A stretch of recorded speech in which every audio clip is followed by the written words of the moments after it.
बिस्मिल्लाहिर्रहमानिर्रहीम, अस्सलाम वालेकुम। मैं हूं एहसान अब्बास और आप देख रहे हैं हमारा यूट्यूब चैनल एनालिसिस पॉइंट। नाज़रीन, मुल्क में मुख्तलिफ नौइयत की सियासी खबरें सरगर्म हैं।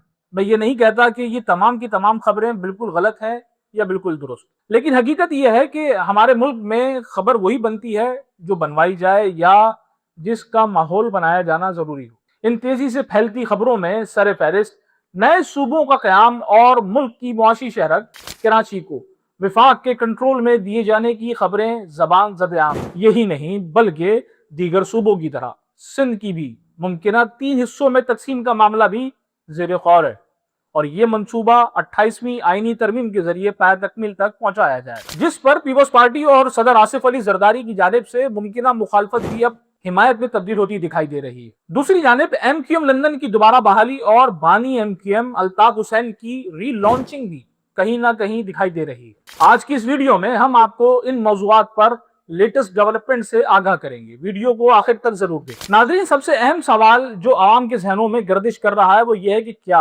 वाकईन कराची विफाक के कंट्रोल में जाने वाला है? कोई पसे पर्दा बड़ी डील हो रही है या नया सियासी तूफान सर उठा रहा है? पाकिस्तान के सबसे बड़े शहर कराची के बारे में ऐसी खबरें सामने आई हैं जिसने सियासी हलकों में हलचल मचा दी है। बाज अहम सीनियर सहाफती जराए ने दावा किया है कि कराची के इंतजामी मामलात को विफाक के कंट्रोल में देने से मुताल्लिक अहम पेशरफ जारी है, जबकि इस मामले पर शदीद मज़ाहमत का भी सामना किया जा रहा है। जराए के मुताबिक ताकतवर हलकों में यह मौक़िफ़ सामने आया है कि कराची मुल्क की मईशत की शहरक है, लेकिन सियासी खींचतानी, इख्तियारात की जंग और नाअहल इंतजामिया ने शहर को मसाइल की दलदल में धकेल दिया है।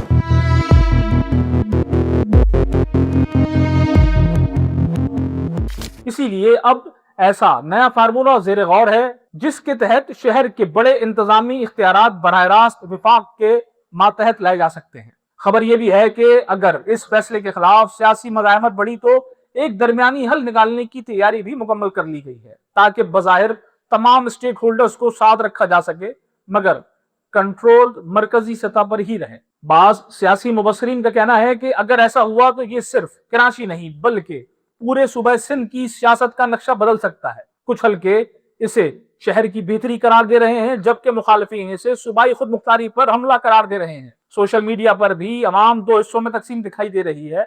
एक तबका कहता है अगर विफाकी कंट्रोल से कराची के मसाइल हल हो सकते हैं तो फौरी फैसला होना चाहिए, जबकि दूसरा तबका इसे जमहूरियत के खिलाफ खतरनाक कदम करार दे रहा है। दूसरी जानिब चंद रोज कबल मोरो में सदर आसिफ अली जरदारी ने कहा कि हमने हमेशा 73 के आइन के तहत काम किए हैं। मुल्क को दरपेश सियासी, मुआशी और सिक्योरिटी चैलेंजेस से निपटने के लिए रियासती इदारों को मजबूत बनाना नागुज़ीर है। उन्होंने कहा कि तमाम कौमी इदारों के दरमियान हम आहंगी और ताउन ही पाकिस्तान को इस्तेहकाम की जानिब ले जा सकता है।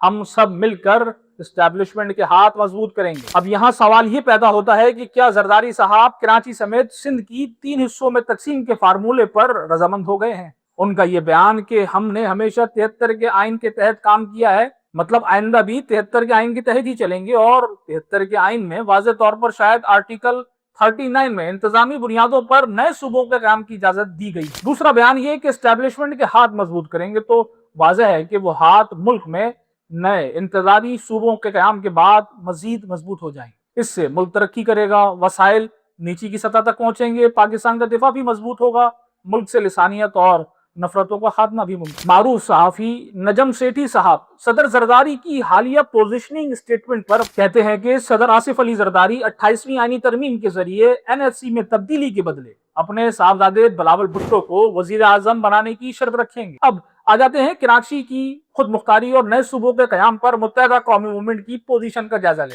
हालिया दिनों अमरीका और लंदन में MQM के ताकत के मराकज में गैर मामूली हलचल देखने में आ रही है। राब्ता कमेटी के इजलास मुनक्किद हो रहे हैं। साबिक टाउन नाजिम गुलशन इकबाल टाउन वासे जलील अमरीका से प्रेस कॉन्फ्रेंस कर अपनी साबिक़ा कोताहियों पर निदामत का इजहार और अल्ताफ हुसैन साहब के हाथ पर दोबारा बैत का ऐलान कर रहे हैं। मुत्तहदा कौमी मूवमेंट के बानी अल्ताफ हुसैन की 22 अगस्त 2016 की इश्तियाल अंगेज तकरीर के बाद से मुल्क भर में बैन MQM की ऑफिशियल वेबसाइट पर पाबंदी भी खत्म कर दी गई है और उसे बहाल कर दिया गया। जराये के मुताबिक MQM अल्ताफ ग्रुप को पाकिस्तान में नई तंजीम साजी जिले सतह पर करने का टास्क सौंपा गया है, पुराने सेक्टर और यूनिट्स का ढांचा नाफिजुल अमल नहीं होगा। ये सारे क्राइम बताते हैं कि कुछ है जिसकी पर्दादारी है और ये पर्दे जल्द हट जाएंगे, क्योंकि अचानक से एमक्यूएम लंदन की फुर्तियों को लेकर एमक्यूएम पाकिस्तान की क़यादत भी मंजर आम पर आ गई है, जो कि काफी अरसे से खामोश नजर आ रही है। मुत्तहदा कौमी मूवमेंट के सीनियर रहनुमा फारूक सत्तार ने कहा कि कराची को मजीद अफरा तफरी फैलाने वालों के रहमो करम पर नहीं छोड़ा जाएगा।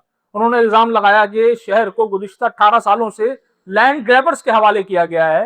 वो कराची में हिल पार्क की जमीन पर मुबैना गैर कानूनी तामीरात के हवाले से मुनक्कदा प्रेस कॉन्फ्रेंस से खिताब कर रहे थे। एमक्यूएम के रहनुमा अमीनुल हक, अली खुर्शीदी और साबिक मेयर वसीम अख्तर भी मौजूद थे। फारूक सत्तार ने कहा कि पार्टी अवामी जमीनों पर गैर कानूनी कब्जे के खिलाफ आवाज उठाती रहेगी। उन्होंने मजीद कहा कि अब कराची को लहू लहान करने वालों के हवाले नहीं किया जाएगा। एमक्यूएम के साबिक मेयर वसीम अख्तर ने कहा कि एमक्यूएम किसी को जमीनों पर कब्जा नहीं करने देगी, एस्टैब्लिशमेंट से मामलात पर मुदाखलत का मुतालबा करते हैं। याद रहे कि कराची को अलहदा सूबा बनाने का पुराना मुतालबा तो मौजूदा एमक्यूएम पाकिस्तान का भी है। आया क्या अब एमक्यूएम पाकिस्तान और एमक्यूएम लंदन फिर से तमाम रंजिशों को भुलाकर एक हो जाएंगे? क्या अल्ताफ हुसैन तमाम बागियों और गद्दार मेंबरान के लिए आम माफी का ऐलान कर देंगे? दूसरा अहम सवाल ये कि क्या वाकई कराची का निजाम विफाक संभालने जा रहा है या ये सिर्फ सियासी दबाव बढ़ाने की एक नई चाल है? और पीपल्स पार्टी की बैड गवर्नेंस से तंग मुक्तदिरा ने शहरी सिंध की ताकत दोबारा एमक्यूएम, अल्ताफ और पीटीआई के सुपुर्द करने का कोई नया प्लान तश्कील दिया है? क्योंकि अडियाला जेल के दरवाजे भी साबिक army chief general retired Ashfaq Parvez Kayani के लिए खोले जाने की खबरें जबान ज़द-ए-आम हैं और बानी पीटीआई इमरान खान को तीसरी डील ऑफर की भी बाज़गश्त सुनाई दे रही है, क्योंकि 28वीं आईनी तरमीम की मंजूरी से कबल तमाम स्टेक होल्डर्स के साथ हम आहंगी और रजामंदी वक्त का तकाजा भी। आने वाले दिनों में ये मामला मुल्क की सियासत का सबसे बड़ा धमाका साबित हो सकता है। उम्मीद है हमारी ये वीडियो आपको पसंद आई होगी। इसे ज्यादा से ज्यादा लाइक, शेयर और कमेंट करें। अब तक के लिए इतना ही। मिलते हैं अगली वीडियो में किसी नए टॉपिक के साथ। अल्लाह हाफ़िज़।